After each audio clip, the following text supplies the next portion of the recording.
inside the board. And free from the hive mind, this is Rex Bear, hosting Leak Project. The Leak Project was created to offer awareness and information not found in the mainstream news. With over 90% of the world's media controlled by only 6 enormous conglomerates, many people today are looking for more accurate information. The Leak Project offers a refreshing approach to the brain-drained media. Check back daily for new content as we thrive to bring you the cutting edge in news, current events, on-scene video footage, interviews, and most importantly, the truth. Ladies and gentlemen, tonight we have special guest Marshall Masters to discuss many of the recent sightings of the winged destroyer Nibiru. Also, later on in the broadcast, Planet X researcher Gil Broussard recently appeared in a documentary titled Watchers 9, Days of Darkness, with L.A. Marzulli. In that program, Gil challenged the work of Zecharia Sitchin, author of The 12th Planet, with several unsubstantial claims that will be talked about tonight here on the Leak Project. Marshall, it's great to have you on the show. How are you doing? It's great to be back, Rex. Fantastic. It's always good to talk to you. You got a substantial amount of information. And, you know, you've been studying Nibiru now for well over a decade, with a lot of this video footage that I'm seeing on YouTube lately, people that seem to be picking up these incredible anomalies. A lot of times you can tell that they're just sundogs, but some of this stuff looks pretty legit. And I know recently you've had some new video footage that you've put on your website, and I was wondering if you could discuss that with us. Will do. By the way, use the term sundog just so that you know. You probably have never seen an actual sundog because you would have to be living in some remote place, you know, for example, up in the north, like northwest Minnesota, to see a sundog. And they're very, very exquisite. It's in my latest video that I put up. And you can go and find it on my site at yowza.com, YOWUSA.com. And this is it's Planet X system update for November 2015, number 1, major update number 3. And in there, you'll see actually right on the illustration at the front, I have a video report that was done in April, which really, to me, was phenomenal, by a digital photography instructor. And he took that while he was close to the equator at 30,000 feet. And that's a sweet spot for these observations. But also there was one that a gal took about that last month, and which was in Florida, and my gosh, it had 1 million views on that thing. And so it was really, really stunning. Melissa Huffman did it. And in there, I analyzed both of them. And also I talk about sundogs, and it's important for people to understand that what we see are typically aberrations and reflections. But sundogs is a term that was snapped on, I'd say about in 2008 by disinformationalists, because 95% of the people in the country live where you're never going to see a sundog. But sundog is a catchy term. And they use it as a neuro-linguistic programming word, so that it was literally, you could watch people, the minute you said sundog, their brains would just turn off. That's it, through a switch, stop thinking about it. And that's neuro-linguistic programming. And so if you're using it and you haven't seen it, then you've been programmed through that disinformation. Now, the interesting thing was, it wasn't, and I was reporting this extensively, but it wasn't guys like me that really changed it. It was like the folks up in Minnesota who were getting into chat rooms and explaining to enough people, you don't know what you're talking about.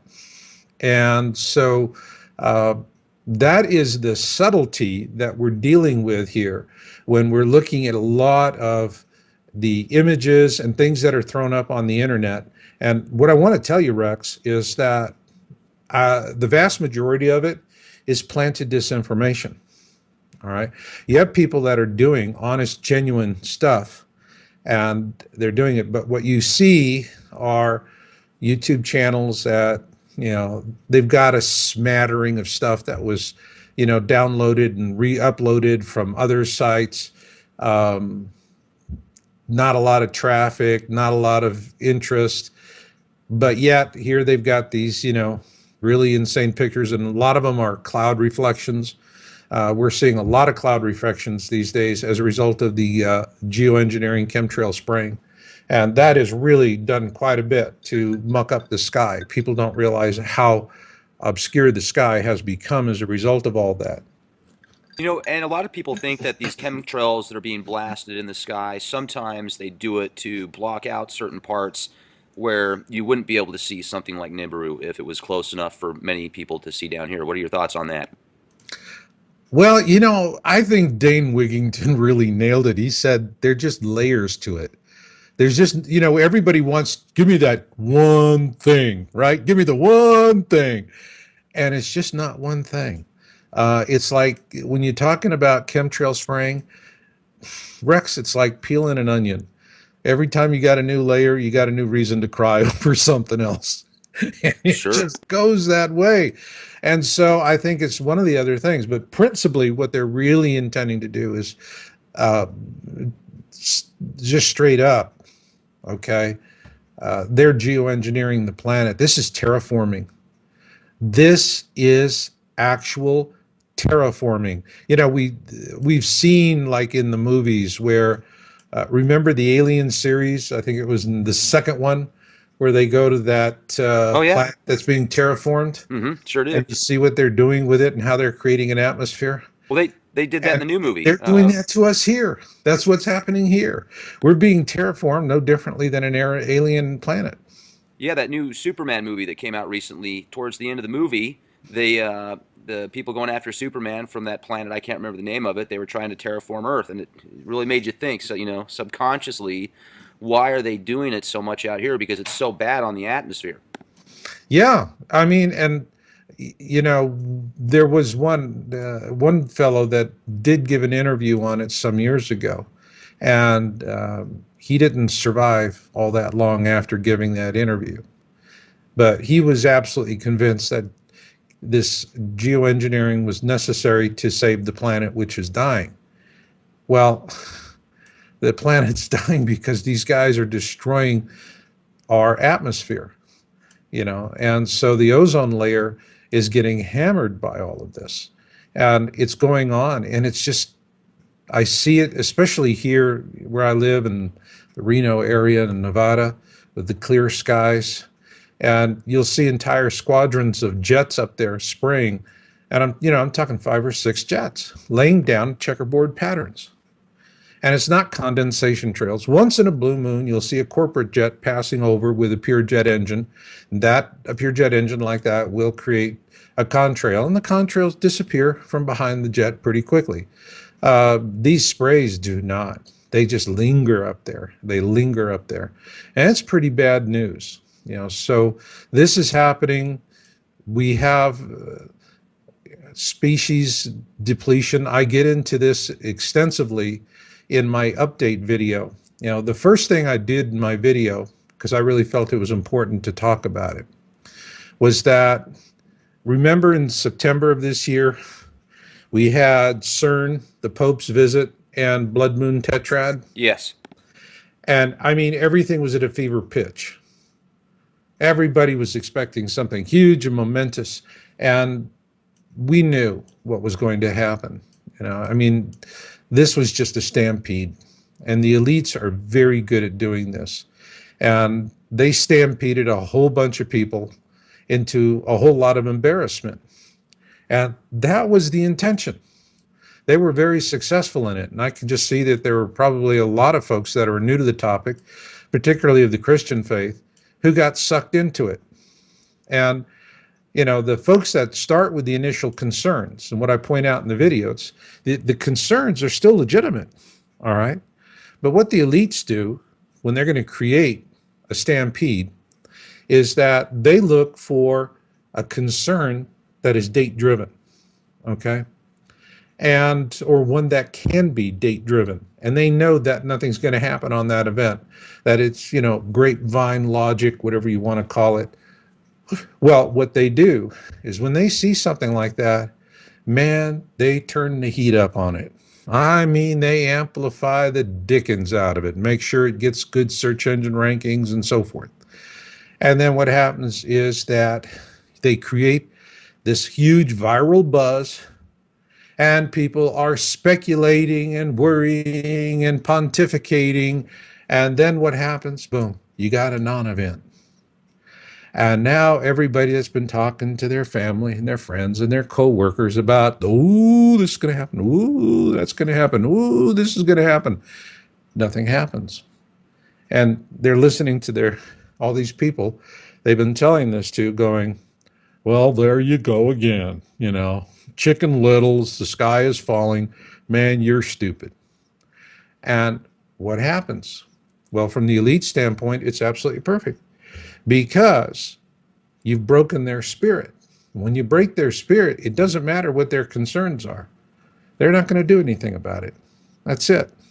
And so what I saw in September was it was a non-event stampede, and it was the most ambitious I have seen. And we've been monitoring these non-event stampedes for many years. The first one we monitored was 2002, actually 2001 and 2002, and then going into 2003 with Nancy Leader of Zeta Talk and Mark Hazelwood.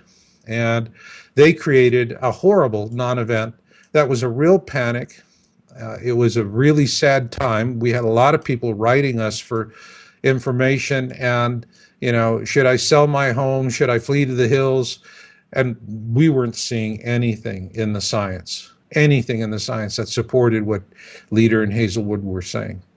And sure enough, it turned into a non-event, interest collapsed, and a lot of people walked away from the topic. And so this is how the elites do it. They did that with 2003 with Nancy Leader of Zeta Talk and Mark Hazelwood, author of Blindsided. Then they did it again in 2011 with Comet Elenin. And, they created this big super hype scandal with Comet Elenin. And, we did report on it. And my real goal was to try and help people find a way to navigate through it without being stirred up unnecessarily. And that event caused a crush. Interestingly enough, the Mayan calendar, December 21, 2012, and when we were doing that, and this is one of the things I put in the video, was that I was interviewed in August of 2012 by National Geographic, and they asked me, is there a direct link between Planet X and the Mayan calendar? And I said, no, I don't see any direct link. It's coincidental. Well, in retrospect, the answer was right at the time, but it was also wrong, very wrong. In fact, there was a huge, massive direct correlation between Planet X and the Mayan calendar. The Mayans were looking for a harbinger sign. In other words, when are things going to start getting bad? And they were looking for a particular celestial alignment to tell them that. And the end of their calendar meant that you would have the beginning of a new calendar, which is also going to be a very painful process. Well, we went back and we reviewed all the data post December 21, 2012, because before that date, the only empirical data that we had was entertainment profits. And boy, those were some impressive numbers, I'm here to tell you. And but there was no science. There was nothing substantive. However, after December 21, 2012, and we started looking at the trends up into 2015, and what we saw was, in terms of earthquakes and in terms of large meteorite sightings, it was astronomical. It just went off the charts. Boom. It wasn't a little bump. I mean, it was just kind of moving along statistically, slowly increasing, and then all of a sudden it's like somebody lit a fire under this thing, and that was it. It was a 3-stage rocket taken off statistically. So there was a very clear and unquestionable connection. But the problem with the harbinger is, if you don't recognize it for a harbinger, it's useless to you. Completely, utterly useless. So think back, after December 21, 2012, how many people said, I need to plan and prepare? And how many people said, I'm not going to do that, it's a waste of time? See the point? Right. And so this was what the elites did, and they wanted to do it. Now, we're seeing observations and sightings, and what's going to happen is These are going to start coming more frequently towards the end of this year, definitely into next year. And when the system, Planet X system, really becomes noticed worldwide on a pretty vast scale, it's going to appear in the sky most likely as looking like a red comet. It's going to have a red tail. And now, stop and think about this. Let's think this through together, okay, Rex? I'm here. Let's do it. All right. I want you to assume that you are an elite, and your goal is to make sure that you have the largest possible dieback of the human species in the history of humanity. Okay? Can you be that bad a bad guy? Let's do it. Oh, I love a guy with a sense of adventure. All right. Now, the vast majority of humanity lives where? On the coast. Bingo. In the United States, of that vast majority that lives on the coast, most of whom are of what faith? Christian. Right again. All right. Now, if you have all of those, and here's something, let me just tell a little joke because it's in this. It's on my site, knowledgemountain.org. We're starting a church, and it's really for helping other churches to implement survival plans for their communities. And that's our real goal. That's our mission. And, but in there, I tell this joke, and I go, there's this little Christian church, and everybody's there on Sunday morning, and they're praying, and all of a sudden, out of nowhere, a big F5 tornado slams into the church. All 300 people are killed, immediately wind up in heaven. And they get up into heaven, and St. Peter is looking at them, and they're looking at St. Peter. And St. Peter's just got this kind of confused look on his face. And the pastor walks up and says, is there any problem with us coming into heaven? I said, no, no, no, no, you're all coming in. The problem, Pastor, is that, well, right now we have a construction shortage going on, and I just can't fit you in right now. He says, let me see what I can work out. So picks up, goes to his desk, and there's a red phone, and that red phone connects to another red phone down in hell. And the devil picks up, and Pete goes, hey, Meph, this is Pete. Yeah, Pete, what's the deal? Well, listen, I need your help with something. I'll owe you for this. I've got 300 Christians here died in a tornado came out of nowhere, and I can't put them up right now, but 3 days from now, I'll be able to take care of them. Can I send them down to you for just 3 days, and you'll send them right back up? And Mephistopheles says, well, sure. Let's just call it professional courtesy. So he goes and explains, Peter goes and explains it to the pastor, and the pastor's not terribly happy about this arrangement, but decides, well, okay, let's try and be flexible here. And so then the 300 are sent down to hell for their 3-day temporary stay. And Pete goes back to working on getting new housing for him. And everything seems to be going fine, except the next day, the red phone rings. St. Peter picks up, and it's the devil. And he's really mad. He's just totally, totally upset. And he's going, deal's off. St. Peter goes, what do you mean? He said, well, this is the first day they were here. They're complaining about the heat. Been there, done that. So what? But today, they started off with a fundraiser in the morning, and now they're putting out contract requests to air condition the whole place. I'm talking the whole place. That's it. Deal over. I'm sending them back to you. Now, the moral of the story is Christians have a very good track record when it comes to organizing, mobilizing, taking action. Has nothing to do with their faith, has everything to do with their ability to organize. And so if they are organizing, they are going to become very disruptive of your plans, especially if they are living along the coastline. Now, you're playing the nasty elite in this. Does that make sense to you? So now you know that if all of these Christians living along the coastline get spooked, these folks can organize quickly, bust a move, and that's it. All of your plans of death and destruction and global slavery and domination are really going to be challenged, right? Right. Okay. So the best way to keep them from doing it is to lull them into procrastination. How does that sound? That's kind of what they've been doing for over a decade. Right, right. And so what they're going to do is when Planet X shows up, and it's going to look like a comet with a red tail, and they're going to say, it's a comet with a red tail. You know, obvious is good. And then they're going to say things like, well, it's just going to pass by harmlessly.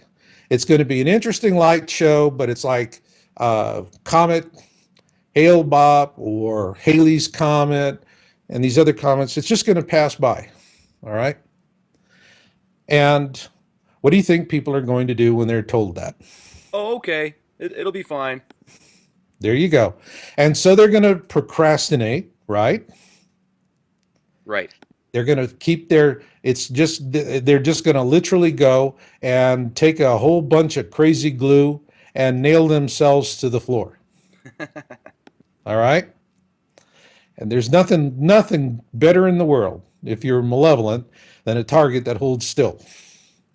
All right. So now you've got them all on the first pass, and they're doing that. And the reason why they're doing that is you haven't had the major natural cataclysms that are going to be a result of this object coming close and subsequent problems. Now, that's going to hold it. The next thing you're going to do, of course, you're going to have folks like Cable News Network, America's own Pravda News Network. They're going to be, spewing out the corporate line, keeping people locked into the coastlines in procrastination. And then they're going to have government spokesmen who know better, but then they're going to pull out folks from the conspiracy side of things. That way it looks fair and balanced. Trust me, you're not going to see me. The last person they would put on the air is someone like me because I tell the truth. All right. They're going to put on people who are going to come up with really great cock and bull conspiracy theories that either take you down a rabbit hole or lead you right back to what the corporate line is. All right. So, bottom line is they're going to keep you distracted with all kinds of lies and nonsense. And what are people going to do while they're being distracted by lies and nonsense? Um, they continue to do what they do. Procrastinate. Exactly. Which means if they're procrastinating, what is it they're not doing? Getting prepared. Bada boom. All right, now let's go to the next stage. They're going to have natural events start to happen, earthquakes, volcanic eruptions, all kinds of things start happening that are getting people jittery. And what are they going to do? Now, here's where you probably can push the game for one more cycle. All right? But keep in mind, by that time, that's all you need is just one more cycle, right? Well, and So, let me jump in here real quick, Marshall, because I got to ask you with, we talked about chemtrails a minute ago and the right. way that this planet is just being completely stripped of all of its resources and as if these giant corporations have no, care for tomorrow. They're just caring about the now. Do you think that the powers that be, the super elite or, whoever it is, these handful of people that control the world, do you think that they know the date or the approximate time that this Nibiru, this destroyer, this planet's going to come back, so they can just Absolutely. so they're going to just like, okay, well, it's going to happen anyway, so we're just going to trash this place and just usurp up as much as we can, so when it happens, we'll be protected and we don't care about these other guys. They're just going to get us what we need anyway. They're going to want you what they want you to do is just stay where you're at. Okay? They don't want people to plan, they don't want them to prepare, they don't want them to organize, they don't want them to do that. Because inevitably what they want to see is a reduction of the population down to about 10% of what it currently is. You've ever heard of the Georgia Guidestones? Yeah, the 500 million, no more than 500 million. That's the very first of the Does it, commandments. that's right. And does it tell us how we get there? It doesn't. Isn't that an interesting thought? Well, it makes you wonder. It could be, natural causes. It could be something that they want to happen. But what's interesting? I'm glad you brought up the Georgia Guidestones because if you read all of the commandments or all of the rules, most of them make really good sense. But then the one at the very the very first one, when you've got almost 7 billion people on the planet, it's like, wow, that's pretty harsh. But I mean, what do you think about the other things that it says? Maybe not all of them, but some of them seem pretty reasonable and logical. Would you agree with that or disagree? They appear reasonable and logical. And the way I see it right now is that the goal of the elites is to ensure the maximum dieback of the species. And I'm sad to say they've already won. They've won that round. It's going to happen. Okay? And there's nothing we could do or say on this show or in this program or that I could do or say that's going to change that outcome Why is that? because the die is already cast. You have too many people who are, being very, very well manipulated, and they're just going down the garden path. So it's a fait accompli. They have already won with regards to this. Now, if they've already won, then why do I give a darn? Logical question. Because what this is really about is freedom for our species. That's why I always say I'm in it for the species. And there is going to come a time in this whole tribulation cycle where there's going to be an incredible opportunity for humanity to to shake the shackles, to get out of the shackles of slavery once and for all, and that we have a Star Trek future. And that's absolutely vital, because if we don't have that Star Trek future, we're going to be a threat to other species. And they're going to take us out before we accumulate enough technology to really do it. And they could be species that we'd really want to know. But if we're going to go around like Anunnaki stormtroopers, rape, pillage, and burn through the, through the galaxy, no one's going to want to see us survive and thrive. And we're definitely going to have a hard time finding allies that are going to want to work with us, especially if we're the kind of species that is so willing to destroy its own biosphere. All right. Right. So there's a lot at stake here. And what's going to happen is, and this gets back to another aspect of, well, why do they want to see so many people die? All right. Is it just some sort of Dr. Evil thing where they're going, ooh? No. They Okay, feed it's off very, it, don't they? huh? They feed off it almost, like, don't they? If you look at the ethereal realms, these entities that possibly control a lot of Oh, these yeah. psychopath elitists that seem to think they're godlike, and we're pheasants or peasants. Um, I think you got it right the first time, Rex. We're pheasants. We're pheasants yeah, right. unto task. That's it. We are the entree, my friend. yeah. Yeah, there's some of that, but if you stand back and look at it, see, what's the elite plan? Why do they want to reduce the population so much? Well, I mean, It's they want to. because when the tribulation, the initial phase of it, about 3 years or so, is going to be the worst of it. And then it'll take about another 5 to 7 years to settle down. And if the elites come up from underground after things start to settle down, and they can say to the survivors, hey, looky what we got. Warehouses full of seeds, medicine, clothing, construction materials, and so forth. All of this we have done for you. All you have to do is to agree to our terms. And what's their terms going to be? Slavery. Okay? We have to go into enslavement. And the reason why is the pole shift event that's going to happen during the flyby is going to shake up the planet and just level all of their control mechanisms. Everything that they're going to have on the surface to control the surface population is going to be laid waste.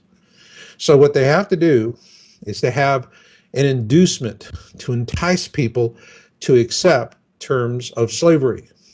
Now, if people do that, then the elites win. And if you have a 500 million souls on the planet, then your warehouses of trinkets and inducements are going to go a long way. But if you've got, say, 5 or 6 billion people surviving on the planet, then what happens is that all of the stuff that you have in your bunkers it's really not enough to satiate everyone.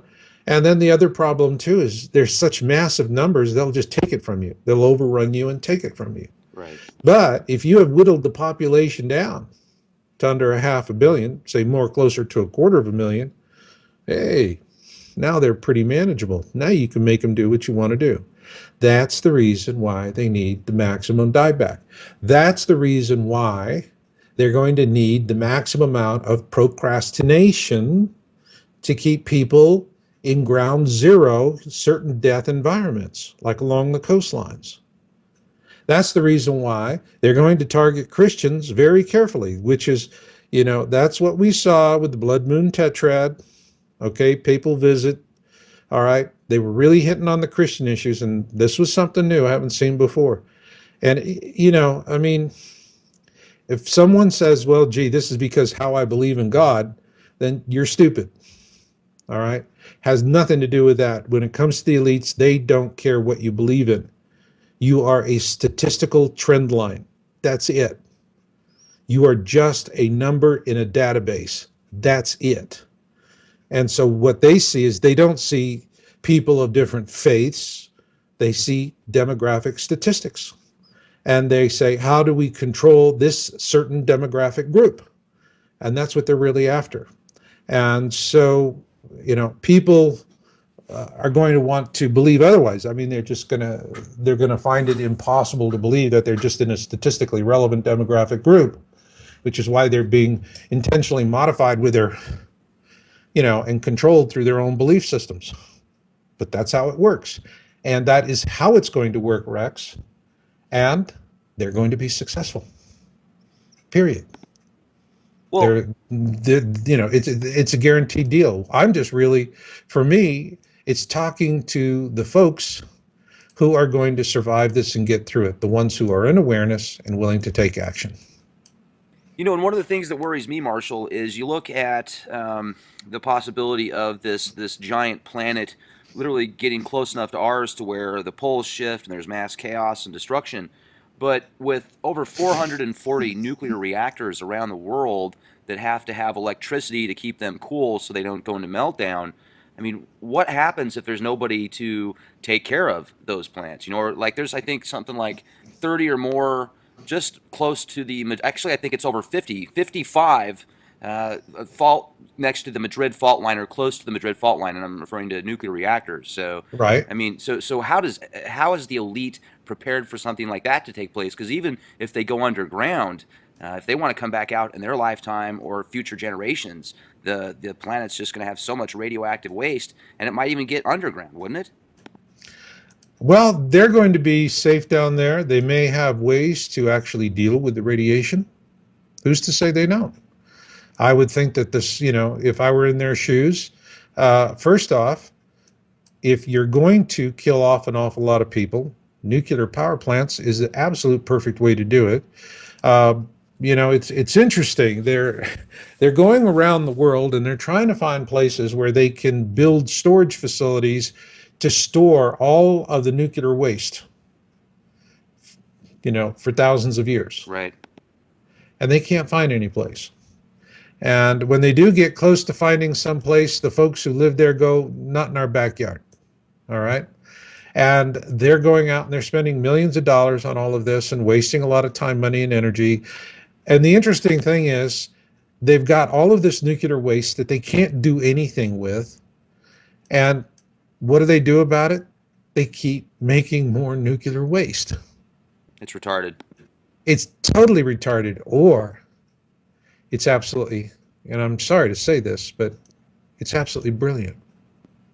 It's absolutely brilliant. Yeah, raid for the masses. Because if you have all of these, and you really pointed it out beautifully, Rex, once they can't run the pumps, all right, even if they scram the reactors, we're going to have Fukushimas popping off left and right. And Fukushima is a radioactive volcano. That's really what it is. It's a radioactive volcano, and it's the gift that's going to keep on giving for centuries. All right. And that's what they want to do here. There's going to be massive amounts of radiation. There's going to be a lot of radiation death. And these plants are going to fold up, implode. They're going to go I don't care. They've got them in containment domes.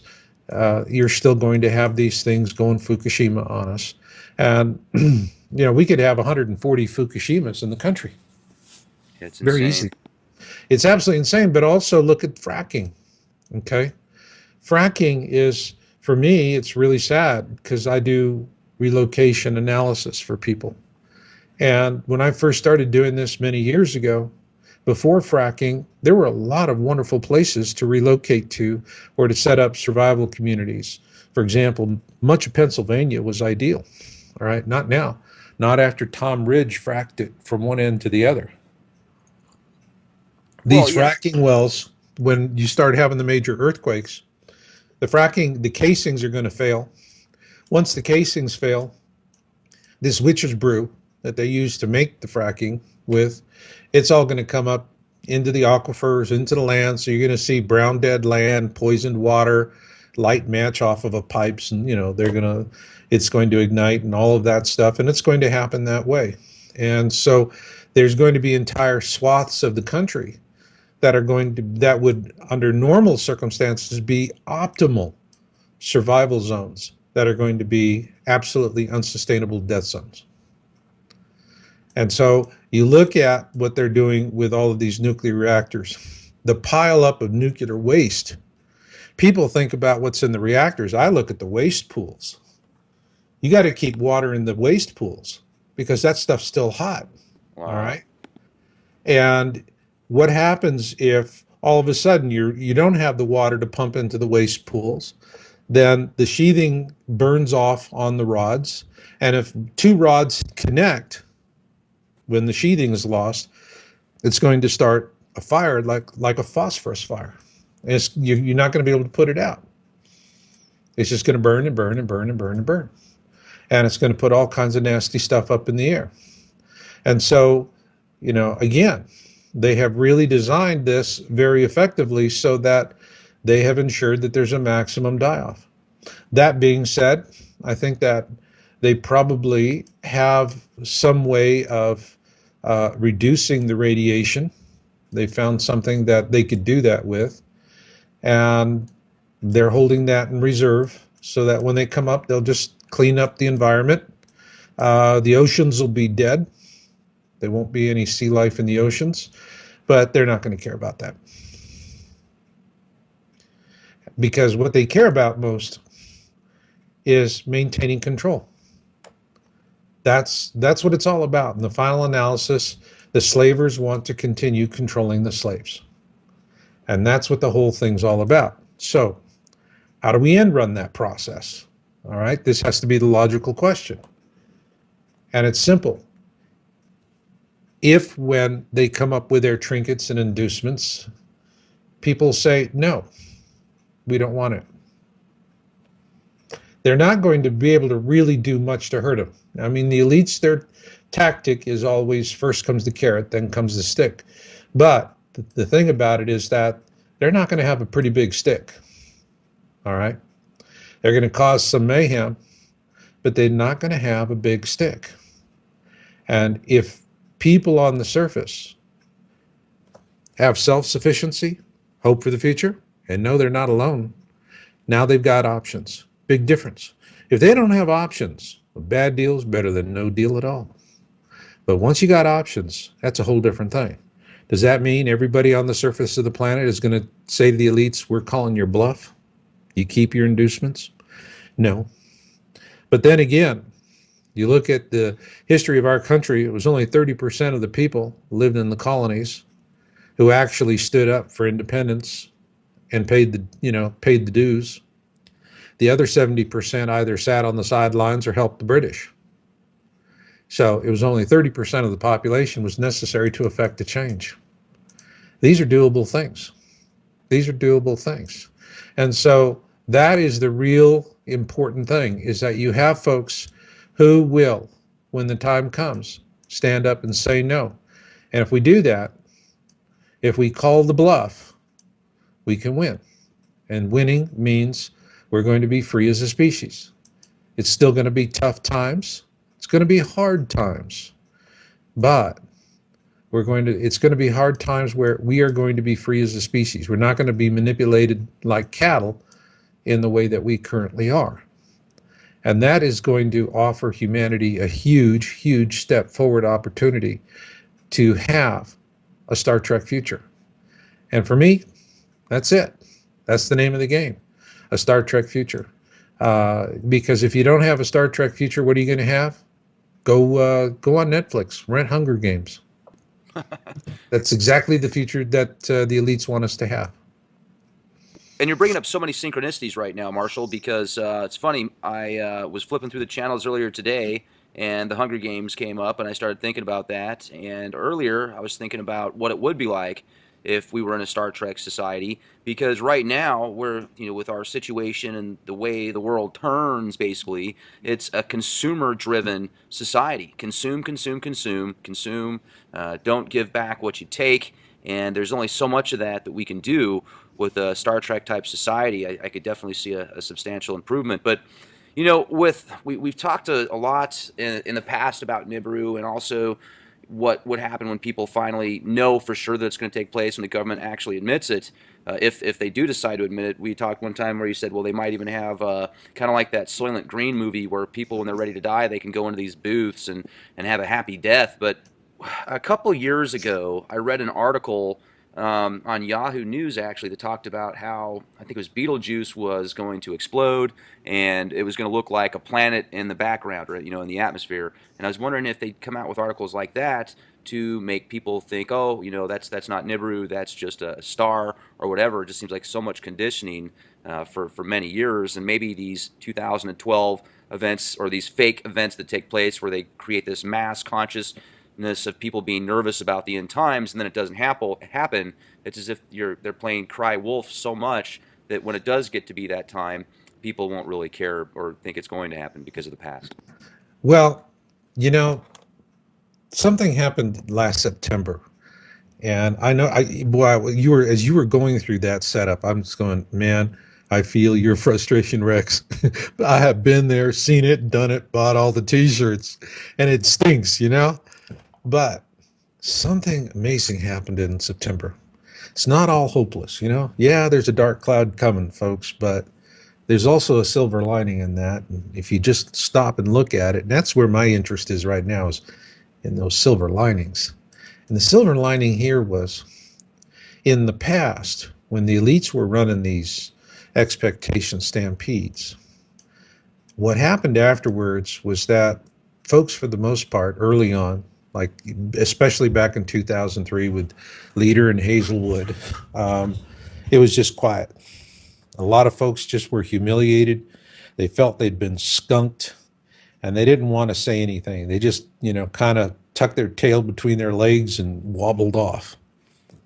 And over the years, though, I started seeing change on that, where people would start asking groping questions. And this really happened with the Comet Elenin non-event. And afterwards, folks were saying, well, we've been misled, but why were we misled? What was the intention for misleading us? What was to be gained? What was this? What was that? What was that? And the problem with groping questions is you just come up with straw. You don't come up with much that's useful. This time in September, we were monitoring the chatter out there on social media and chat rooms and other places. And we saw something we never saw before. And I'm talking all the way back to when I founded Yowza in 1999. I saw this and I was just ecstatic. I was so happy. I was just dancing with joy. People were saying, yeah, we've been had. We've been led down the rosy path into a whole bunch of pointless rabbit holes, and we've been made to look like fools. Okay. But while we were busy being distracted with all this nonsense, what were the elites doing behind our backs? That was the first time I saw people ask that question. And I saw a lot of people asking that question. And it was a hallelujah moment. It was like, oh, brothers and sisters, you have made me the happiest man alive. Because people were finally getting it. They were finally understanding. It was just a stampede, a distraction, take them off into rabbit holes. And meanwhile, something's going on behind their back. The papal agenda, Hey, there's a lot to worry about there. And in a few years ago, back in 2010, the Vatican had our Italian language edition of Planet X forecast removed from the bookstores, along with every other book on Planet X in Italy, returned to the distributors, and by order of the Vatican, the books were burned, and the distributors, by order of the Vatican, were told to contact their publishers and to tell them what had been done and who had ordered it. And nobody said squat about that. The fact that the Vatican had all these Planet X books burned in 2010 in Italy. It was their home turf. All right.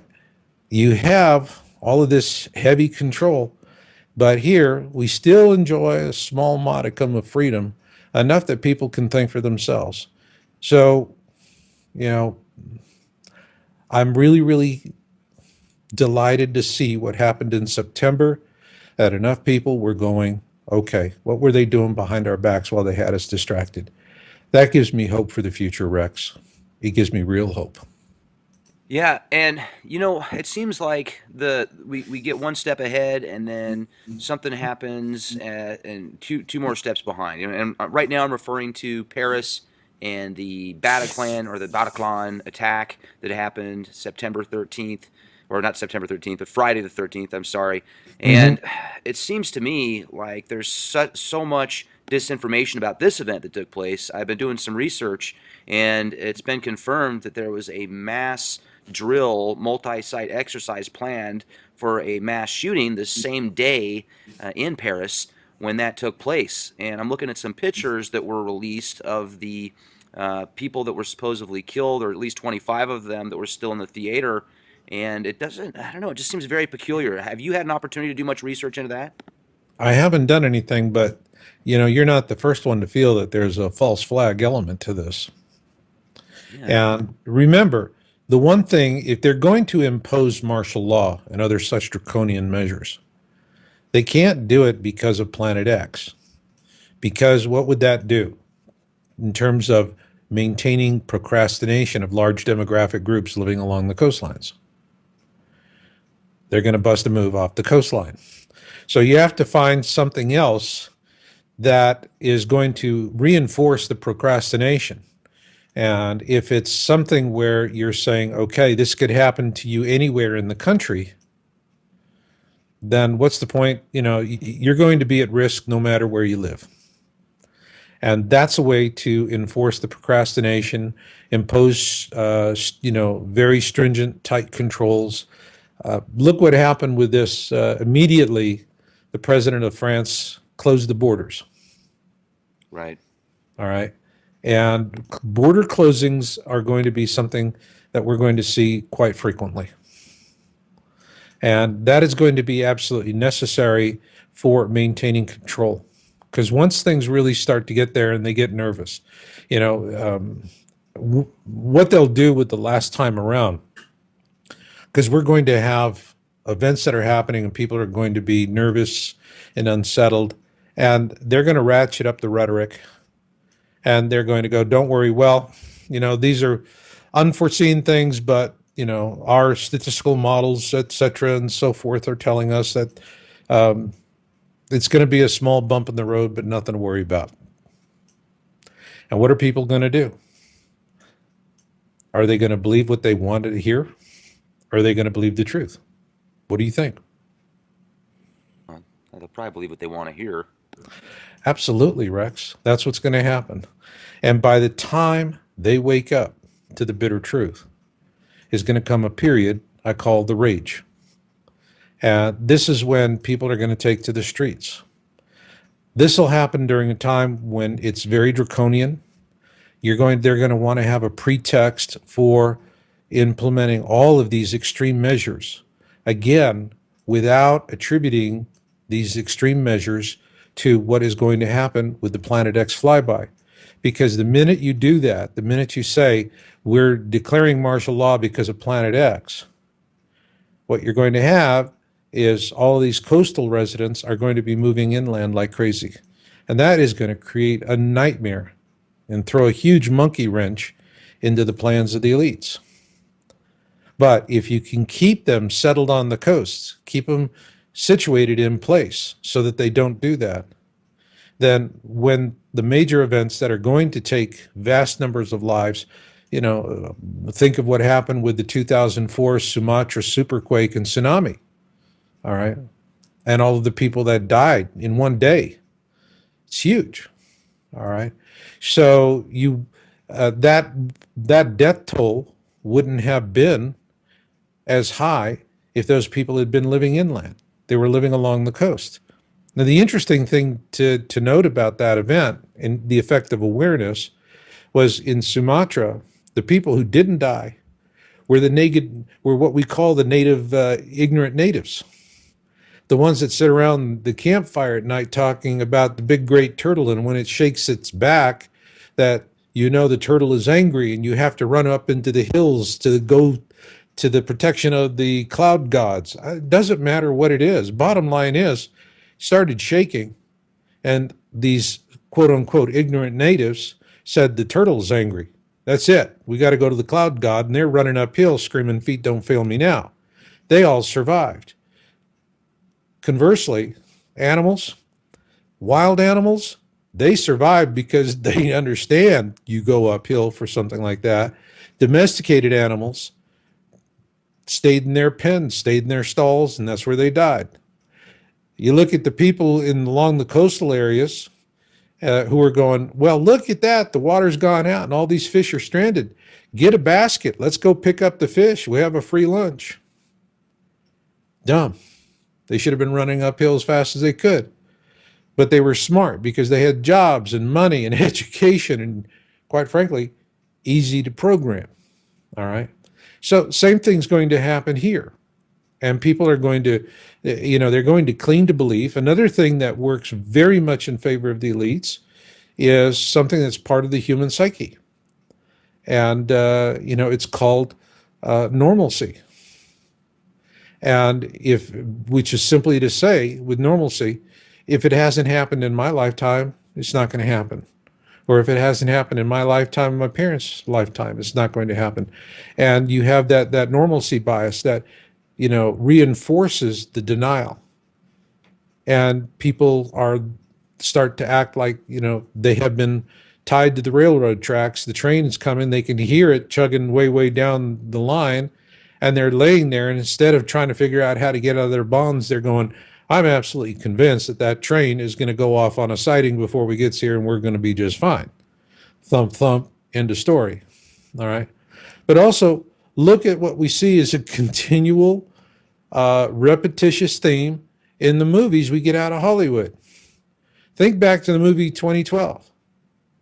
And you have a small number of people who survive it, and everybody else doesn't know what the heck is happening until the day they die. Right. All right. And that is, Emmerich laid it out for us very, very clear. He did an exquisite good job in that. The rest of the movie is Hollywood-esque eye candy that's just totally nuts. But he tells you exactly how the elites think, how they operate, and how they roll it out. And that is exactly what they want. They want all of those people on the day they die to be going, oh my God, what's happening? Boom, you're dead. That easy. And meanwhile, there they are. They're off to their ships and they're going to survive what comes. So we've already been given the scenario. We know what the plan is. For me, the real emphasis right now is to work with people who actually have the courage to use the intelligence God gave them. I'm serious.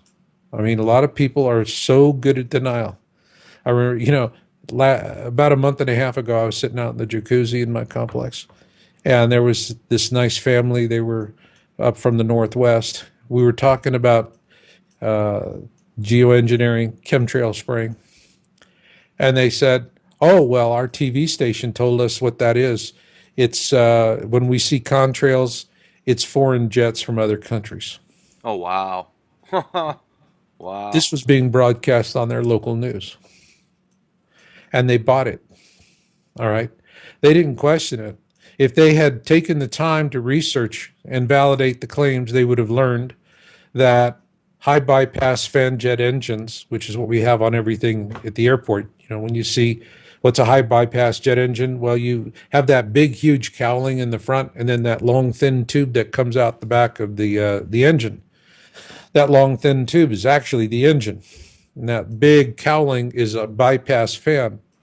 And these things are very fuel efficient, but also because they're pumping so much cold air into the stream behind the engine, that the only time high bypass jet engines can create a contrail is going to be in very hot and humid environments like near the equator.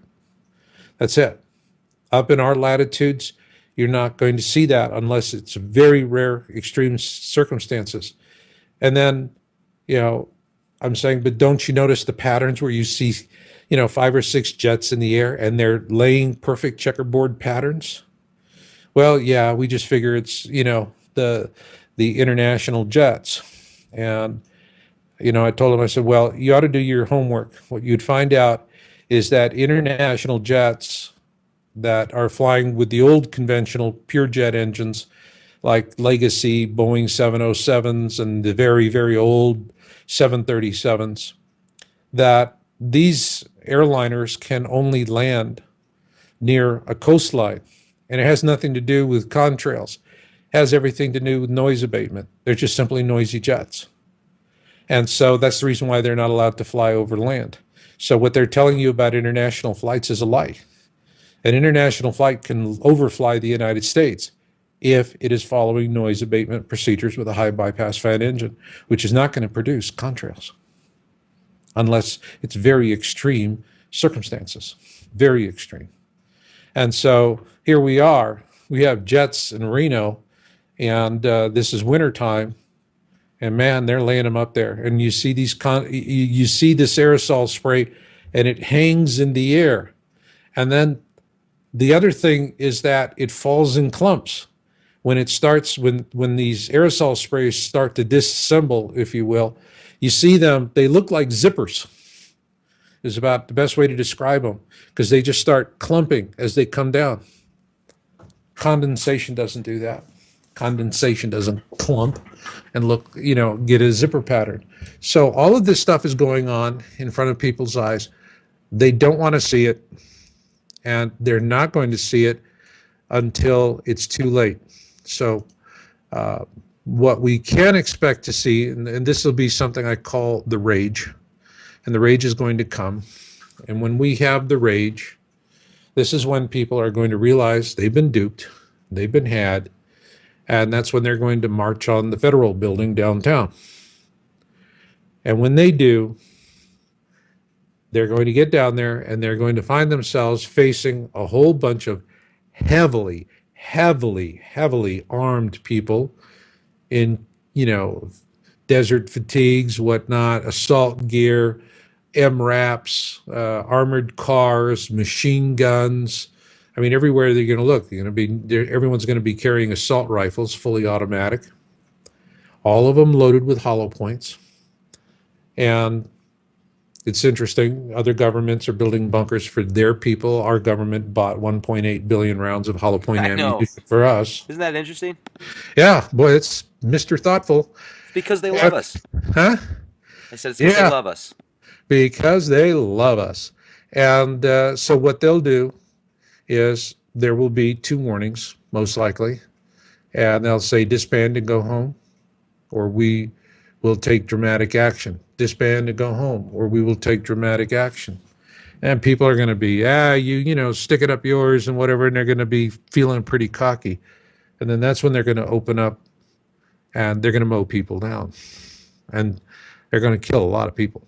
They're going to kill a lot of people. And it's only going to take a couple of these before people understand, okay, they got a lot of guns and they got a whole lot of bullets, and this is what's going to happen to us. So this whole thing about going and talking about we're patriots and our country and this and that and the other thing, nah, you're just going to get mowed down, all right? Because we're not a people that have a government. We're a government that has enslaved the people, all right? And it's going to be that way. For those that can remember what happened at Kent State, same thing. We had all of those riots and protests over the Vietnam War, and they set up the circumstances. So finally, at Kent State, they had a bunch of guys who were completely not trained. There was no money for training the National Guard. So you take somebody that's been sleeping under a truck for a weekend to go do his weekend drill, and then you stick a 30-06 in his hand, and somebody throws a rock, somebody else starts to fire, he's scared, perfect setup situation, a bunch of students die. And there were students that died that weren't, they weren't even actually involved in the actual protest. But what happened after Kent State was that was the end of the Vietnam protests. That was it. Boom, it was over. Nobody wanted to go nobody wanted to go eat a 30-06. And that was the name of that tune. So that's what they're going to do. And that's the reason why, if you're around when people are saying, well, let's go down to the federal building with signs and protest and all of that, you just don't do it. You take off in the other direction and you keep moving. Now, for those that are in awareness, they'll long since have, they'll have head for the hills. They're going to get off the radar. And the people that are in the cities are, particularly the dense cities, it's going to be brutal. It's going to be absolutely brutal. But, if they have been procrastinating and, literally just wasting all of their opportunities,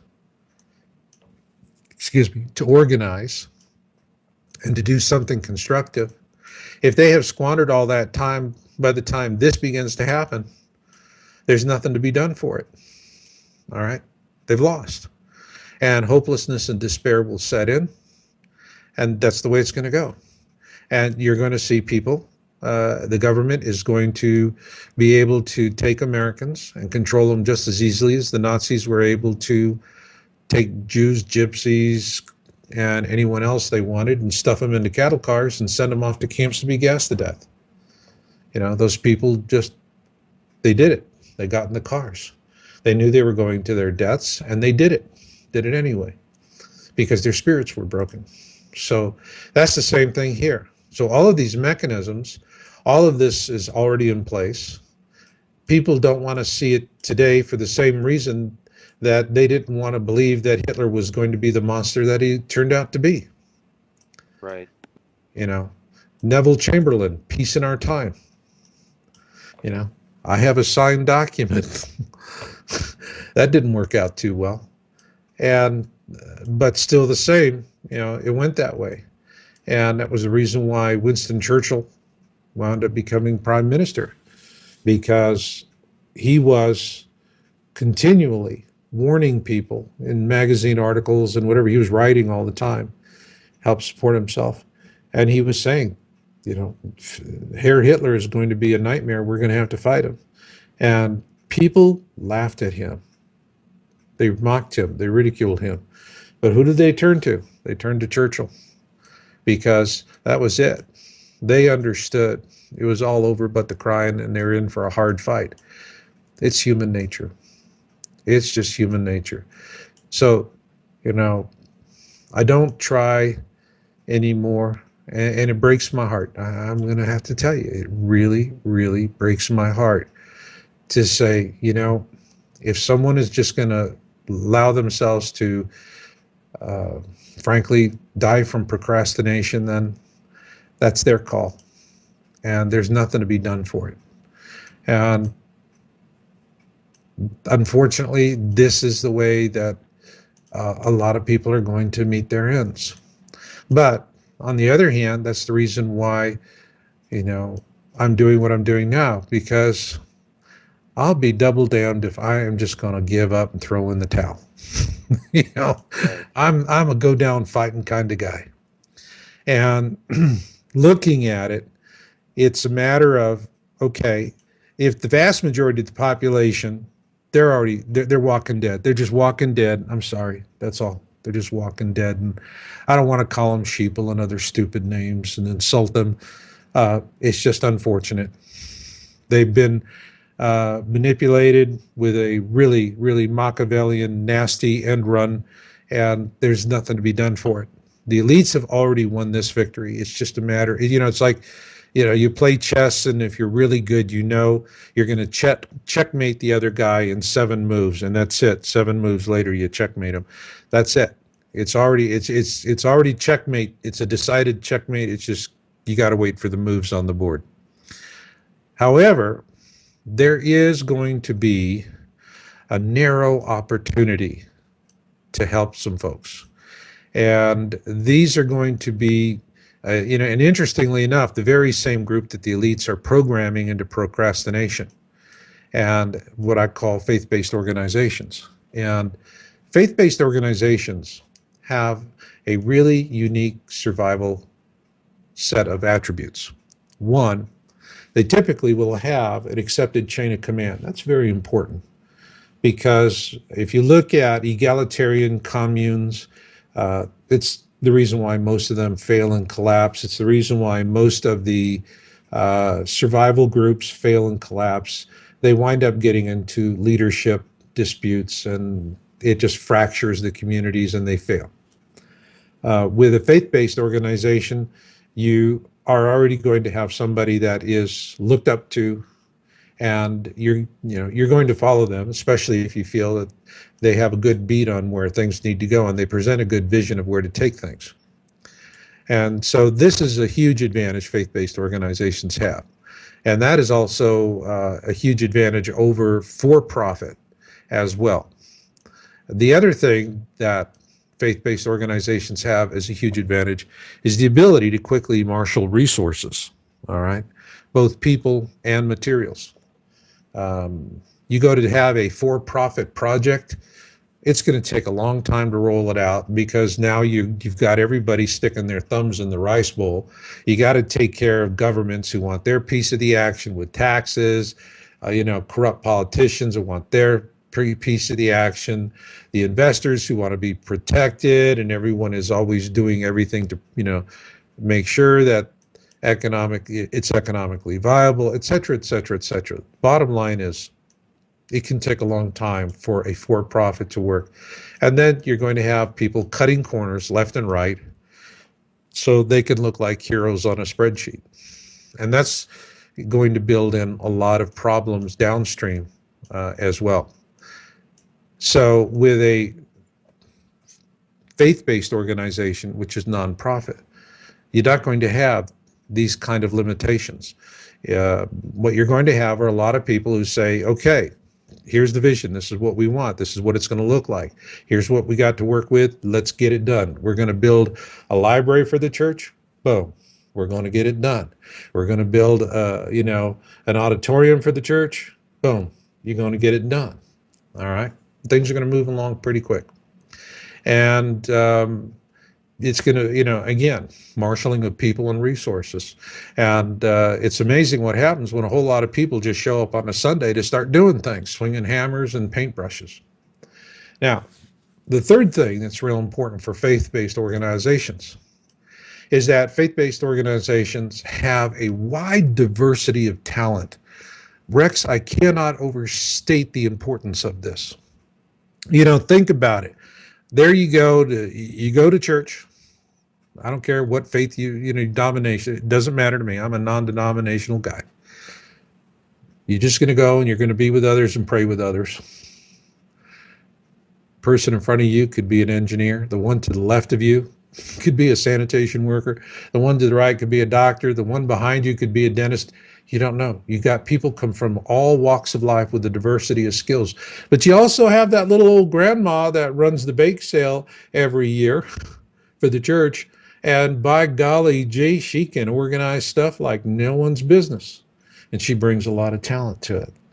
So you have this diversity. So if these faith-based organizations, when all of this starts to pop, okay, and I'm talking after we first see what looks like a red comet tail, and if the leaders of these institutions have the courage to stand in front of their folks and say,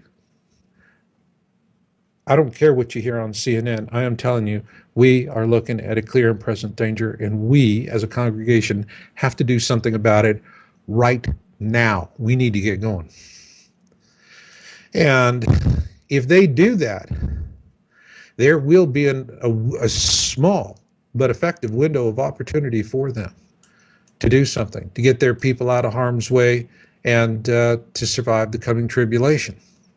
Now, on the other hand, you're going to have church leaders that are just going to, what, like we talked before, they're just going to, they're going to epoxy their tuchus to the floor because they want to do procrastination, because that's the easy thing to do. It's so easy.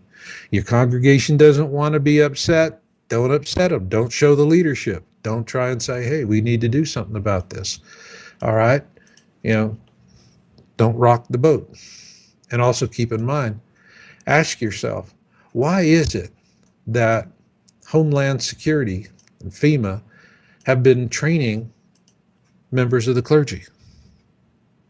Well, there's an article today I read about how the FEMA was training certain pastors and such to basically make their congregation docile and subservient to any future cataclysms and do exactly what the government tells them to do.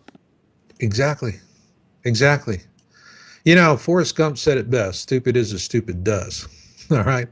And they're going to do that. You can't, you know, there's just no way. There's just no way, Rex, to go out there and wake everybody up. All right. And that is just the sad, sad truth of it.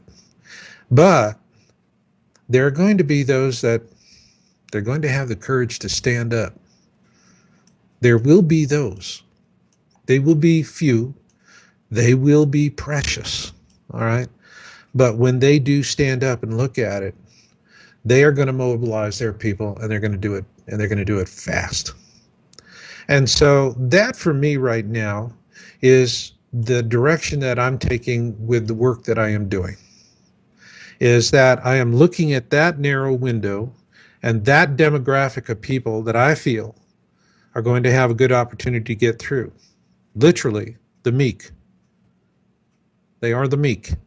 Now, you look at a modern dictionary at the term meek, and it's not a very nice thing. Dominant, subservient, weak-willed, all that. Hey, that's elitist propaganda. That's neurolinguistic programming. That's just sundog talk, okay? You go to an etymological dictionary, you go back to the root of the word meek, which was coined around 1200, and you go, you know what? These are exactly the kind of people I would be able to survive a tribulation with. All right. And you would be really grateful to hear someone say, you're meek. It would be a blessing to have someone tell you that you're meek. So you go read, go to and you can go, there's the etymology dictionary online, and you can do that. And so that's the reason why, I've been looking at this. And golly gee, I don't know, since 2002, I've always been a science guy and always will be a science guy. But I really didn't realize it until I had folks telling me that, you're ministering to people. And I'm going, say what? I'm what? You're ministering to people. What are you? Excuse me, but that dot's not connecting.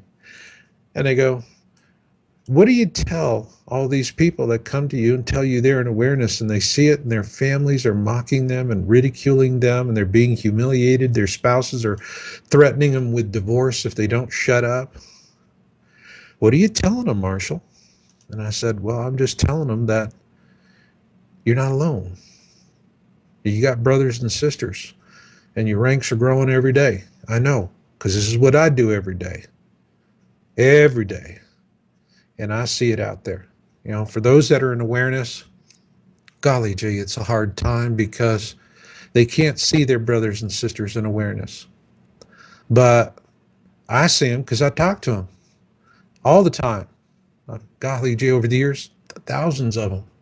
I know they're out there. I know their numbers are growing. And these are the folks that, are going to be the ones that are going to take action and do something. And I think that there's going to be a lot of them in different places. And so I said, all right, if I'm ministering to these people, to this spiritual need to know that you're not crazy because you're using the common sense God gave you to look at what's happening to the world around you. What do I do with it? Where do I go from here?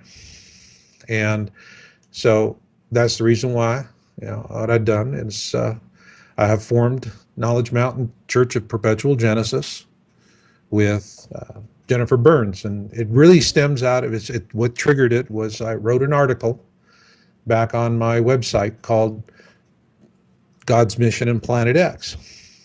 And it just was, my personal belief of how I see things go. And that article really kind of launched this. And so the whole point of this church that I have formed, and it's like, everyone has to decide, how are you going to work with God? How are you going to serve Creator? And for me, Creator does not want us to remain a slave species. No way, no how. They're on the other side, they're pulling for us to get free, to break free of the shackles. And doing that is going to take faith. It's going to take people who walk humbly with their God. And it's why, on our currency, God is a part of our country. The founding fathers, there was a tremendous amount of connection to Creator as part of us becoming a country. It wasn't where we deified somebody like Hirohito in Japan. And that is going to be an important group of people.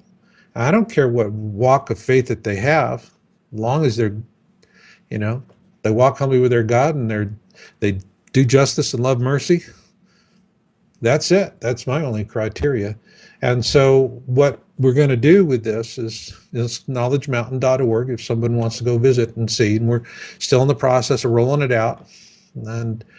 But it's about, how do we get these churches, these faith-based organizations, with leaders who have the gravitas, the sense of presence, to understand that while everybody else is going, well, nothing's going to happen. We're looking at it, but nothing's going to happen. They're going to go, you know what? They're stupid. I'm going to get my flock out of here.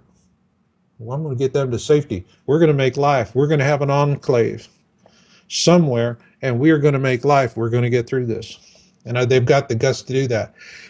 We want to work with those people. That's the whole point of what I want to do with this.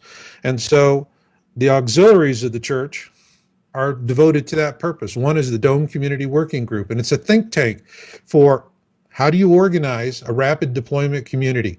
How do you construct radiation-hardened shelters fast that are going to take the pummeling that's going to come with the pole shift? We're going to have CMEs, we're going to have earthquakes, oh my gosh, it's going to be awful. All right. Anything on the surface is a bone to be chewed. And so the Dome Community Working Group, that's a think tank. It's an auxiliary. Another is Knowledge Mountain Media, which is now, all of the books, all of the publishing that I do is in part of the media. And then another one we want to do is going to be a cooperative, so that we can combine buying power from folks and then go out and purchase container loads of food, and really good nutritious foods. We're talking about going to places where, organic farms here in Central and South America, and going down, and when you're buying in container lots and you're using EU organic standards, where you're following everything from the field to the distribution shelf. All right. And other things, one of the things that is going to be an auxiliary is we want to start a ham radio club. And so, as a matter of fact, my fiance Jennifer and I, this weekend, we went out and we took the test, and by golly, it was really cool. We both passed. So we got our ham radio licenses coming, and it's going to be starting that. And it's, the whole emphasis of this non-denominational teaching church is just to say, survival by using your wits, walking humbly with God, and get her done. And that's where my efforts are going right now. I'm going to continue doing Yowza, doing my videos, and that is going to continue being the science side of what I do, because I think spiritual side and the science side need to be, it's two different things. You don't use science. I mean, people that say, I'm going to use science to confirm the Bible, that's snake oil. Man, anybody who's going to tell you they're using science to prove the Bible is a snake oil salesman. Watch out. Watch out. Anybody who says they're going to use science to prove the Bible, snake oil salesman. Watch out. Watch out. All right. But, it's the point of it is, you get God working with you in this. God wants to. God wants us to survive. He doesn't want to see the elites win with sending all kinds of people to their death. And they will. And they will confuse and get people, all kinds of nonsense. They're going to say, first thing they're going to have to do is go and completely knock down the reputations of people who have done a lifetime of work, like Zecharia Sitchin on Planet X. He really put it on the map. And there's a video that I put up that really gets into this. I do a scientific analysis of it, of the Planet 7X with Gil Broussard. And if you go to my site, YOWUSA, I don't have it on my YowBooks channel. I just put it on my Yowza channel. But look for video, Planet 7X Theories versus Zecharia Sitchin's work. Watch it all the way through. All right. Now, the thing is, remember, we're going to be seeing something in the sky, and people are going to be nervous about it, but we're not going to have enough natural disasters to get people kind of spooked. And so they're going to want to be lied to, okay? And they're going to want to hear things that they're going to want to hear. Now, you're telling them this thing is a red comet and it's in a 360-year orbit. Here's what happens to the human brain. Human brain says, well, if it was here 360 years ago and it didn't end the Earth, it's not going to end it this time. It's just going to fly by. It's just another one of these comets. It takes a few hundred years to get by us. All right? And that's the foolish logic that's going to go. And so what I see is that with someone like Gil Broussard, the danger is that the elites are going to see what he's doing, and they're going to say, that fits our narrative perfectly, and then they're going to amplify his message. And because he has tied it to the Bible, which is what everybody is, that the first thing people do when they get into crisis mode, they get the Bible, whip it out, start reading it. All right. And it's going to set it up. So they're going to, disinformation operatives are going to be able to take that kind of work, all right, and pervert it to their own intentions. And that's a real danger there. So we're going to have to face this as we go downstream.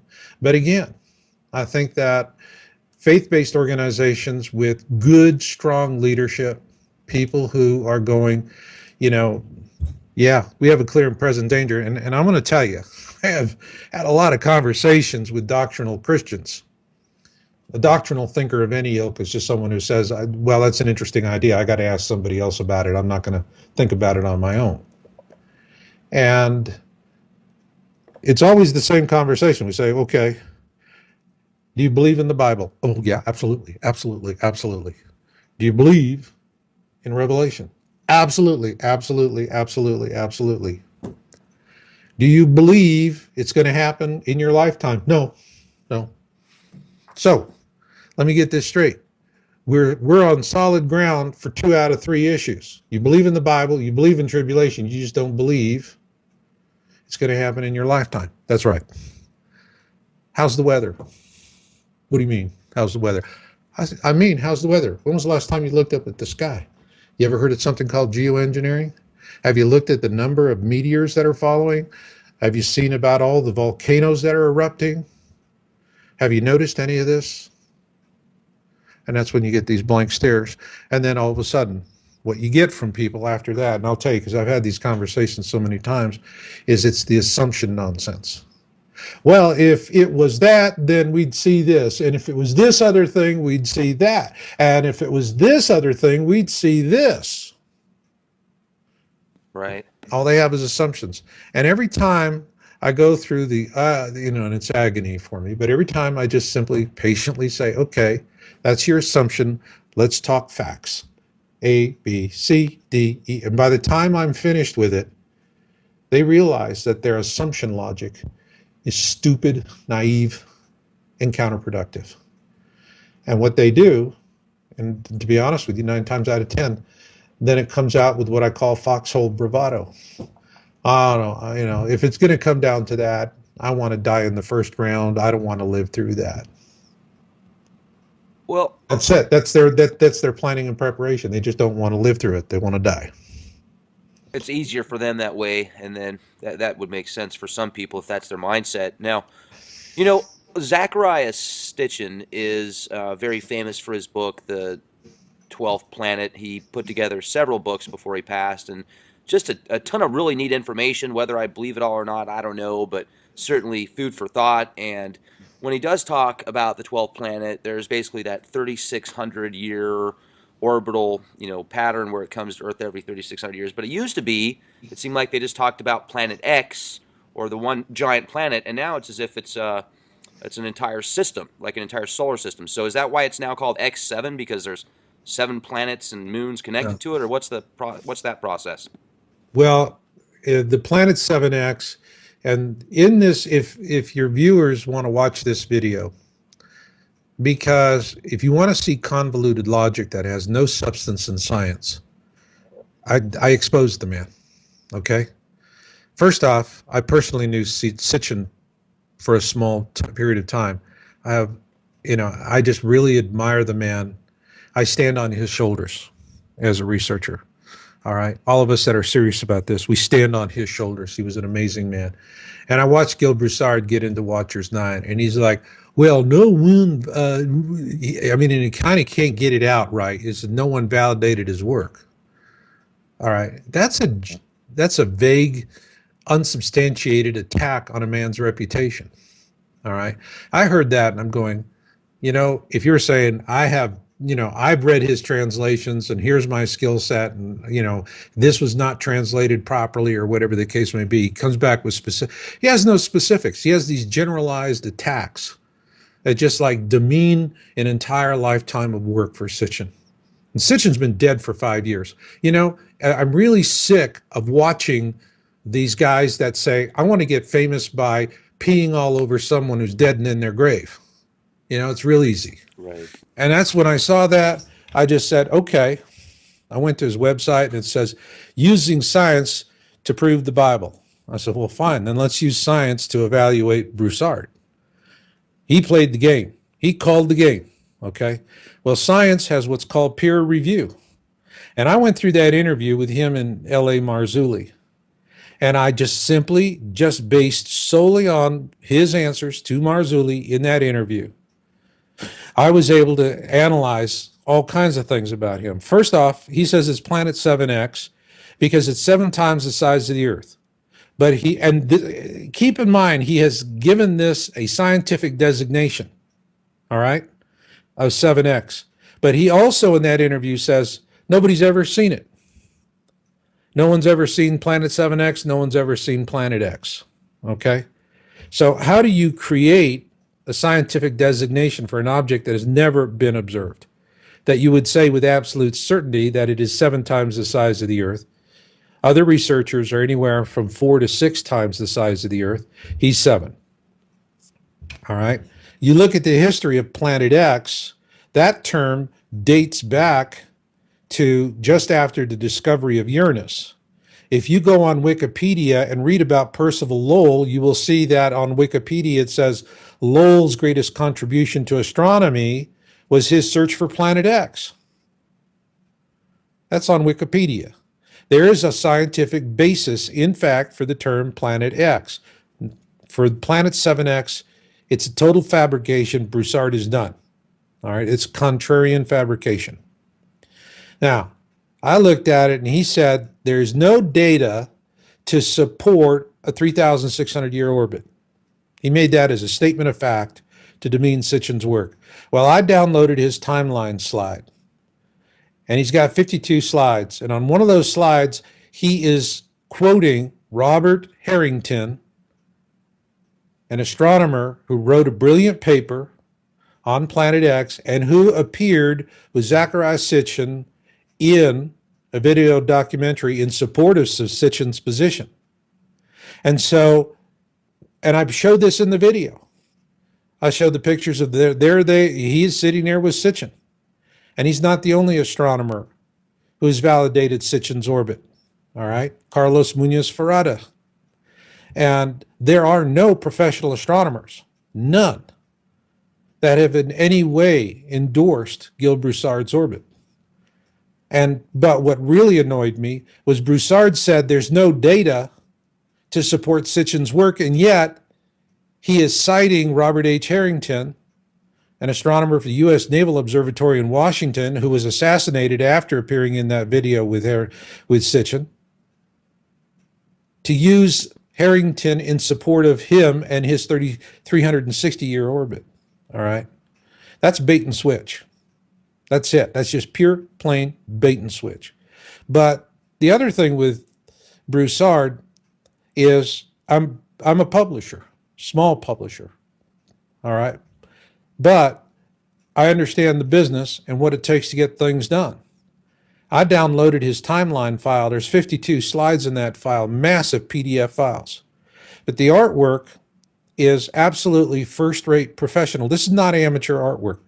Whoever did this artwork understands how to do artwork for the home and library market. And this is expensive artwork, tens of thousands of dollars worth of artwork. And when I went to look at, Broussard says he's a designer. I went to go, well, if you're a designer and you're doing artwork that is worth many tens of thousands of dollars, then obviously if you're a designer, you've got an online portfolio and a list of clients that you have worked with, because this is first-rate commercial work. First rate. This is not some Joe Schmo gets a, student copy of Photoshop and whacks away on the weekend. You're doing this professionally. I mean, this was slick stuff. Even in there, even L.A. Marzulli in that interview goes, your presentation is just amazing. And it is amazing. But what's amazing to me is I don't see any substance behind this. I don't see how Broussard can justify this work that he did it. And my question with this is, with what is tens of thousands of dollars worth of artwork, if Broussard cannot prove to an independent panel of investigators that he himself is capable of doing this kind of level of work, then because he is invoking science, science is about a peer process. You have to be forthcoming. You have to be transparent. Broussard needs to step forward and say, if he can't prove that he did it, who did it? And what I really want to know is not only who did it, but who paid for it. That, for me, that's the transcendent question with this work. And so I look at this, I see all kinds of nonsense out there.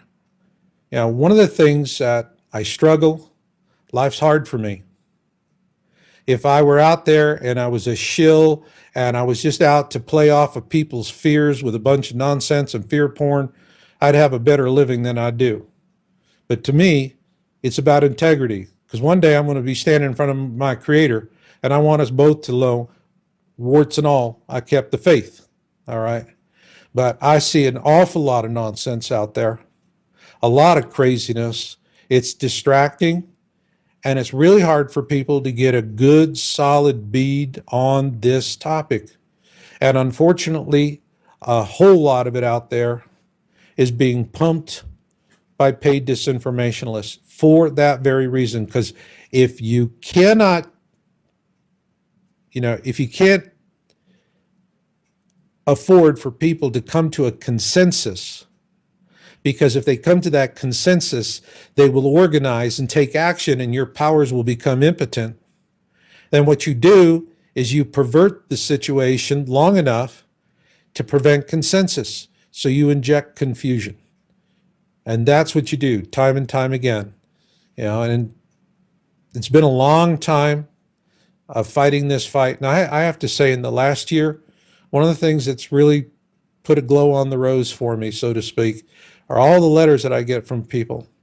And they're saying, thank you for just telling us, straight out what's happening without all the doom and gloom. Thanks for the integrity. And I'm really, I'm happy that I can help them that way. And it's nice to be recognized for that as well.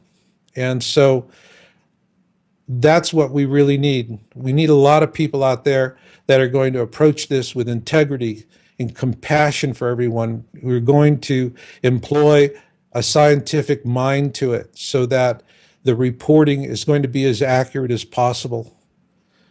Science is not, what it's all cracked up to be. It's like anything else, it has its flaws.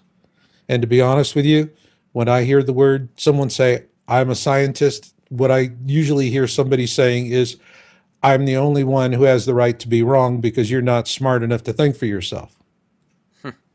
Okay. But still the same, the scientific method, peer review, okay, that it's objective and open. This is important. That's the reason why I always encourage folks, go out and double check everything for yourself. It's why I respect the work of men like Dane Wigington. His science on geoengineering is stellar. All right. And that's what he says. Don't take my word for it. Go out and check it for yourself. Right. But not that many people do. You're right. Not that many people do. They'll see something on TV or read a headline, and then they're they've got all the answers. They know exactly what's going on in their mind. It's pretty ridiculous how powerful ignorance has become over the years. Marshall, it's been great having you on the show. We're getting to the top of the hour here. I really hope that your Knowledge Mountain Church of Perpetual Genesis does really well. It sounds like a great program. Folks that are listening to us here on Leak Project, make sure to check out Marshall's work at yowusa.com as well as knowledgemountain.org. You've got a ton of information, books, knowledge, current events, and certainly looking forward to speaking with you again. Any new information you get, you'd like to share with us, that'd be fantastic. Thanks again, Marshall. It's been great speaking with you. Likewise, and thank you. You're getting the word out there to help people. You're saving lives. Hey, it's what it's all about. We're in this together, and hopefully we can continue to make people aware of what's going on. And if we're lucky, even after STHF shit hits the fan, maybe we'll be able to keep the future generations happy and positive. Absolutely, absolutely. Keep going, Rex. You got it. Will do. Thank you. Thank you, sir. A very special thank you to our guest tonight. For all of you that had the opportunity to be here with us, if you enjoyed the show, follow us on YouTube, youtube.com/clandestine Time Lord, for the most recent interviews, videos, and podcasts. Or you can check us out on the World Wide Web, www.leakproject.com. Would you like to be a guest on our show? If you have information that the world needs to see and hear, send us an email, guestbookings@leakproject.com. Thank you, everybody. This is Rex Bear with Leak Project. Stay safe and be the change you want to see. Good night.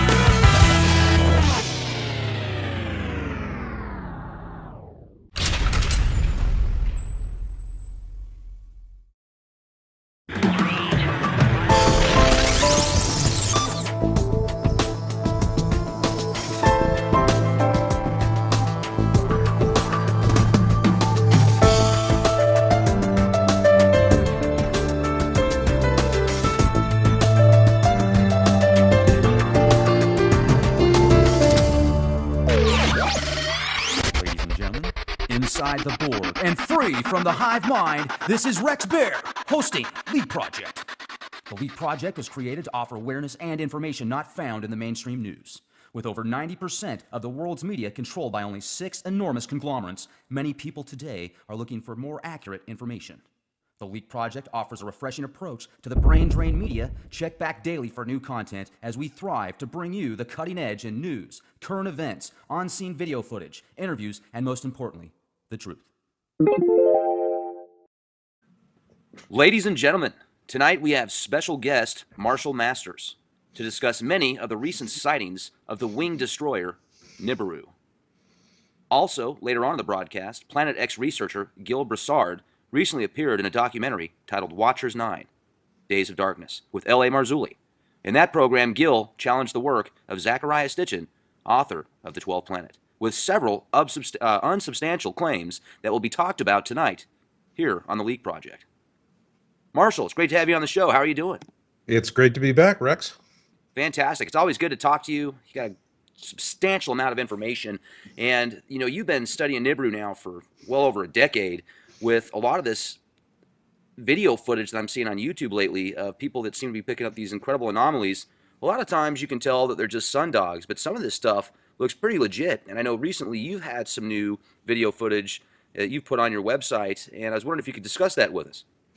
Will do. By the way, use the term sundog just so that you know. You probably have never seen an actual sundog because you would have to be living in some remote place, you know, for example, up in the north, like northwest Minnesota, to see a sundog. And they're very, very exquisite. It's in my latest video that I put up. And this is, you can go and find it on my site at yowza.com, YOWUSA.com. And this is it's Planet X system update for November 2015, number 1, major update number 3. And in there, you'll see actually right on the illustration at the front, I have a video report that was done in April, which really, to me, was phenomenal, by a digital photography instructor. And he took that while he was close to the equator at 30,000 feet. And that's a sweet spot for these observations. But also there was one that a gal took about that last month, and which was in Florida. And my gosh, it had 1 million views on that thing. And so it was really, really stunning. Melissa Huffman did it. And in there, I analyze both of them. And also I talk about sundogs, and it's important for people to understand that what we see are typically aberrations and reflections. But sundogs is a term that was snapped on, I'd say about in 2008 by disinformationalists, because 95% of the people in the country live where you're never going to see a sundog. But sundog is a catchy term. And they use it as a neuro-linguistic programming word, so that it was literally, you could watch people, the minute you said sundog, their brains would just turn off. That's it, through a switch, stop thinking about it. And that's neuro-linguistic programming. And so if you're using it and you haven't seen it, then you've been programmed through that disinformation. Now, the interesting thing was, it wasn't, and I was reporting this extensively, but it wasn't guys like me that really changed it. It was like the folks up in Minnesota who were getting into chat rooms and explaining to enough people, you don't know what you're talking about.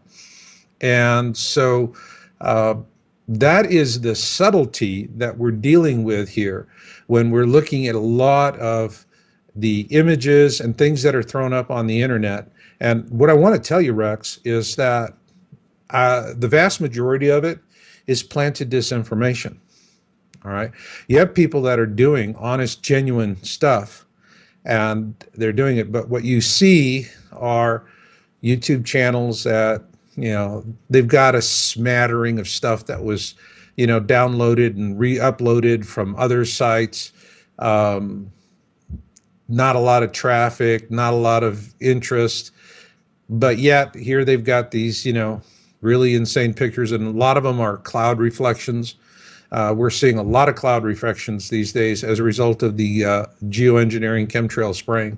And that has really done quite a bit to muck up the sky. People don't realize how obscure the sky has become as a result of all that. You know, and a lot of people think that these chemtrails that are being blasted in the sky, sometimes they do it to block out certain parts where you wouldn't be able to see something like Nibiru if it was close enough for many people to see down here. What are your thoughts on that? Well, I think Dane Wigington really nailed it. He said there are just layers to it. There's just, everybody wants, give me that one thing, right? Give me the one thing. And it's just not one thing. It's like when you're talking about chemtrail spraying, Rex, it's like peeling an onion. Every time you got a new layer, you got a new reason to cry over something else. And it Sure. just goes that way. And so I think it's one of the other things. But principally, what they're really intending to do is uh, just straight up, okay? They're geoengineering the planet. This is terraforming. This is actual terraforming. We've seen, like in the movies where remember the Alien series? I think it was in the second one where they go to that Oh yeah. planet that's being terraformed, Sure do. and you see what they're doing with it and how they're creating an atmosphere. Well, they did that in And the new movie. they're doing that to us here. That's what's happening here. We're being terraformed no differently than an alien planet. Yeah, that new Superman movie that came out recently. Towards the end of the movie, the people going after Superman from that planet, I can't remember the name of it. They were trying to terraform Earth, and it really made you think. So subconsciously, why are they doing it so much out here? Because it's so bad on the atmosphere. Yeah, I mean, and there was one fellow that did give an interview on it some years ago, and he didn't survive all that long after giving that interview. But he was absolutely convinced that this geoengineering was necessary to save the planet, which is dying. Well, the planet's dying because these guys are destroying our atmosphere, and so the ozone layer is getting hammered by all of this, and it's going on, and it's just, I see it especially here where I live in the Reno area in Nevada with the clear skies, and you'll see entire squadrons of jets up there spraying, and I'm talking 5 or 6 jets laying down checkerboard patterns. And it's not condensation trails. Once in a blue moon, you'll see a corporate jet passing over with a pure jet engine. A pure jet engine like that will create a contrail, and the contrails disappear from behind the jet pretty quickly. These sprays do not. They just linger up there. They linger up there. And it's pretty bad news. So this is happening. We have species depletion. I get into this extensively in my update video. The first thing I did in my video, because I really felt it was important to talk about it, was that, remember in September of this year, we had CERN, the Pope's visit, and Blood Moon Tetrad. Yes. And I mean, everything was at a fever pitch. Everybody was expecting something huge and momentous, and we knew what was going to happen. I mean, this was just a stampede, and the elites are very good at doing this. And they stampeded a whole bunch of people into a whole lot of embarrassment. And that was the intention. They were very successful in it. And I can just see that there were probably a lot of folks that are new to the topic, particularly of the Christian faith, who got sucked into it. And the folks that start with the initial concerns, and what I point out in the videos, the concerns are still legitimate, all right? But what the elites do when they're going to create a stampede is that they look for a concern that is date-driven, okay? Or one that can be date-driven. And they know that nothing's going to happen on that event, that it's, grapevine logic, whatever you want to call it. Well, what they do is when they see something like that, man, they turn the heat up on it. I mean, they amplify the dickens out of it, make sure it gets good search engine rankings and so forth. And then what happens is that they create this huge viral buzz, and people are speculating and worrying and pontificating. And then what happens? Boom, you got a non-event. And now everybody that's been talking to their family and their friends and their coworkers about, oh, this is going to happen. Ooh, that's going to happen. Ooh, this is going to happen. Nothing happens. And they're listening to all these people they've been telling this to, going, well, there you go again. Chicken Littles, the sky is falling. Man, you're stupid. And what happens? Well, from the elite standpoint, it's absolutely perfect because you've broken their spirit. When you break their spirit, it doesn't matter what their concerns are. They're not going to do anything about it. That's it. And so what I saw in September was it was a non-event stampede, and it was the most ambitious I have seen. And we've been monitoring these non-event stampedes for many years. The first one we monitored was 2002, actually 2001 and 2002, and then going into 2003 with Nancy Leader of Zeta Talk and Mark Hazelwood. And they created a horrible non-event that was a real panic. It was a really sad time. We had a lot of people writing us for information and, should I sell my home? Should I flee to the hills? And we weren't seeing anything in the science that supported what Leader and Hazelwood were saying. And sure enough, it turned into a non-event, interest collapsed, and a lot of people walked away from the topic. And so this is how the elites do it. They did that with 2003 with Nancy Leader of Zeta Talk and Mark Hazelwood, author of Blindsided. Then they did it again in 2011 with Comet Elenin. And, they created this big super hype scandal with Comet Elenin. And, we did report on it. And my real goal was to try and help people find a way to navigate through it without being stirred up unnecessarily. And that event caused a crush. Interestingly enough, the Mayan calendar, December 21, 2012, and when we were doing that, and this is one of the things I put in the video, was that I was interviewed in August of 2012 by National Geographic, and they asked me, is there a direct link between Planet X and the Mayan calendar? And I said, no, I don't see any direct link. It's coincidental. Well, in retrospect, the answer was right at the time, but it was also wrong, very wrong. In fact, there was a huge, massive direct correlation between Planet X and the Mayan calendar. The Mayans were looking for a harbinger sign. In other words, when are things going to start getting bad? And they were looking for a particular celestial alignment to tell them that. And the end of their calendar meant that you would have the beginning of a new calendar, which is also going to be a very painful process. Well, we went back and we reviewed all the data post December 21, 2012, because before that date, the only empirical data that we had was entertainment profits. And boy, those were some impressive numbers, I'm here to tell you. And but there was no science. There was nothing substantive. However, after December 21, 2012, and we started looking at the trends up into 2015, and what we saw was, in terms of earthquakes and in terms of large meteorite sightings, it was astronomical. It just went off the charts. Boom. It wasn't a little bump. I mean, it was just kind of moving along statistically, slowly increasing. And then all of a sudden, it's like somebody lit a fire under this thing, and that was it. It was a 3-stage rocket taking off statistically. So there was a very clear and unquestionable connection. But the problem with the harbinger is, if you don't recognize it for a harbinger,